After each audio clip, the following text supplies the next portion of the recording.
ආයිබෝවන් මම නොමැකන දෙස යුටියුබ් නාලිකාවෙන් අද හදන්න යන්නේ අනෝදකරියා. එහෙනම් වීඩියෝ එක බලන්න කලින් මාව සබ්ස්ක්‍රයිබ් කරලා තියාගන්න.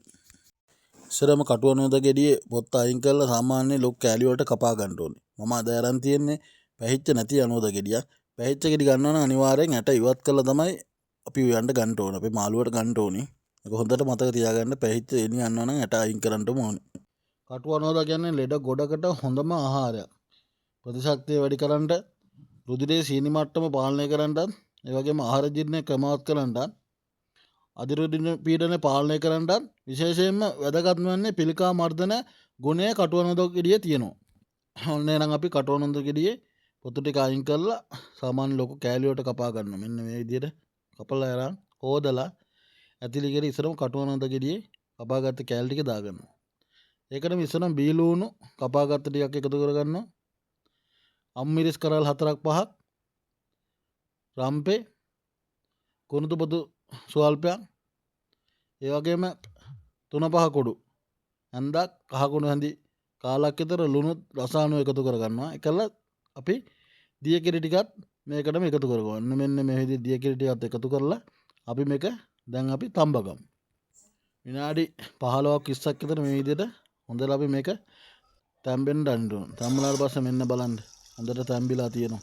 කටුවනෝද ගෙඩියට ඇඹුල් රස තියෙන හින්දා මම ඇඹුල් රස මොනවත් එකතු කරගත්තේ නැහැ. ඔයගොල්ලන්ට අවශ්‍ය නම් ඇඹුල්, තක්කාලි හෝ සියඹලා එකතු කරගන්න පුළුවන්. ලෙඩ ගොඩකට හොඳම පළතුරක්. අපි පළතුරක් වුණාට අද මේක අපි උයලා කන්න තමයි හදන්නේ. බලන්නකෝ. මෙන්න මේ විදිහට තැම්බෙන්න තියන්න ඕන. තැම්බුණාට පස්සේ බලන්නකෝ අල තැම්බිලා වගේ තියෙන. ඔන්න ඒකට අපි දැන් මිටි කිරි ටිකත් එකතු කරගන්නවා. මෙන්න මේ විදිහට මිටි කිරි ටිකත් අපි වෙනම තාච්චියක් ලිපේ තියලා ඒකටම පොල් තෙල් ටිකක් එකතු කරලා ඔක දැන් තෙල් දාගන්න යනවා. ඔන්න ඒකලා සුදුලුන් ටිකත් අපි එකතු කරගන්නවා. තුරුනි කරවගෙන එනකොට අපි ටිකක් එකතු කරගලා පොඩ්ඩක් අපි හොද්ද සැර කරන්න ඒකටම කෑලි මිරිස් ටිකත් එකතු කරගන්නවා. කෑලි මිරිස් ටිකත් එකතු කරගෙන දැන් අපි සම්මගත්තේ අනෝද මාළුවට එකතු කරගන්නවා. ඔන්නම රස වැඩි වෙන්න අපි එකතු කරගන්නවා. රස වැඩි වෙන්න පහට වැඩි වෙන්න එකතු කරලා ටිකක් වෙලා ආයෙත් අනෝද මාළුව ආයෙත් ටිකක් වෙලා අපි ලිපේ තියලා තියෙනවා. තුනපාට ටික පොඩ්ඩක් අහනකම්.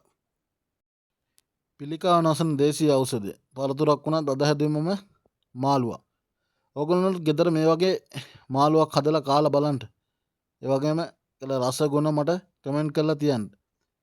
ඒ වගේම මේ වගේ ඇඟට ගුණ ලෙඩ වලට හොඳ ආහාර වට්ටෝරු පිළිබඳ ආහාර හදන හැටි පිළිබඳ විස්තර දැනගන්න ඕන නම් මාව සබ්ස්ක්‍රයිබ් කරලා මාව සමග එකතු වෙලා ඉන්න.